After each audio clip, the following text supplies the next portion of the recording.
Kompānijai Festo ir vairāk kā 40 gadu pieredze izstrādājot un attīstot risinājumus ātrai un ražīgai apmācībai plašā tehnisko specialitāšu un tehnoloģiju jomā. Viņu aprīkojums izmantojams arī apgūstot specialitātes, kas saistītas ar automobiļu elektrosistēmām, ēku automātiku un ražošanas automatizāciju. Lūk, šādā furgonā Ventspilī ieradās mobilais izstāžu centrs. Jaunāko tehnoloģiju prezentācija bija paredzēta zinošiem cilvēkiem. Piemēram, pirmie uz to ieradās Ventspils tehnikuma audzēkņi, kas ir topošie mehāniķi un elektroniķi. Ventspils tehnikumā ir vienreizēja iespēja tieši tas, kad ir jauniešiem pēc vidusskolas iespēja mācīties tieši mekatronikas tehniķu sistēmas tehniķiem specialitāte. Un līdz ar to viņiem ir iespēja, ko šeit Ventspilī ceļ to 3 dimensiju rūpnīcu, arī strādāt pēc tam tādā specialitātē. Jaunieši ir zinoši, viņi tieši interesējās par šo specialitāti. Apskatot šo laboratoriju, es domāju, ka jauniešiem būs lielāka realizācija nākotnē. Viņi redzēs, ko viņi vēlas mācīties, teiksim, ar lielāku pieeju, skatoties ar to tieši, ar ko viņi tieši dzīvē pēc tam nodarbosies. Kā atzīst tehnikuma pedagogi, mehāniķi un elektroniķi amats ir sarežģīts. Mainīties līdz tehnoloģiju sasniegumiem valsts profesionālajām izglītības iestādēm nav viegli, un jauno augsto tehnoloģiju iegāde paliek sapņu līmenī. Tomēr gūt priekšstatu par šīm tehnoloģijām jauniešiem ir nepieciešams.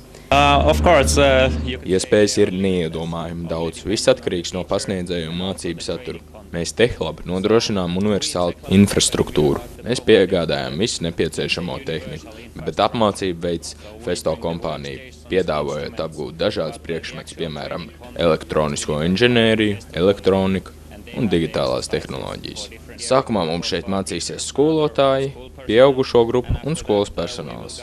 Pēc tam mēs sniegsim ieskatu par katru darbu vietu, lai viņiem rastos priekšstats, kādas ir modernās mācību tehnoloģijas. Arī saprast, ko viņi var sagaidīt no nākotnes savā darbā. Festo bāze ļoti piemērota jauniešiem, ir tīpaši, ja mācās mekatronikas, teiksim, variants, arī mašīnu būve, visur jau iet jaunas tehnoloģijas iekšā, reizē to ir iespējams vairāk vai mazāk, tomēr iemācīties, jo tā bāze pat par sevi ļoti labi uztaisīt. Tā var pateikt, ka apmēram rotaļējoties, var iemācīties strādāt. Jo kur tā vēl var tā kļūdīties, ja ne skolā? Aplūkot mūsdienīgās iekārtas, protams, ir vērtīgi, bet vēl labāk ir, kad ļauj tās pamēģināt un no tām darboties. Un šāda iespēja, kaut arī tikai uz pāris stundām, tika tieši Ventspils tehnikuma audzēkņiem. Interesanti bija apskatīties, kā darbojas dažādas iekārtas. Teiksim, pneumatiskās sistēmas bija iespēja apskatīties, kā tiek kontrolēts ar dažādām programmējumām vadības sistēmām.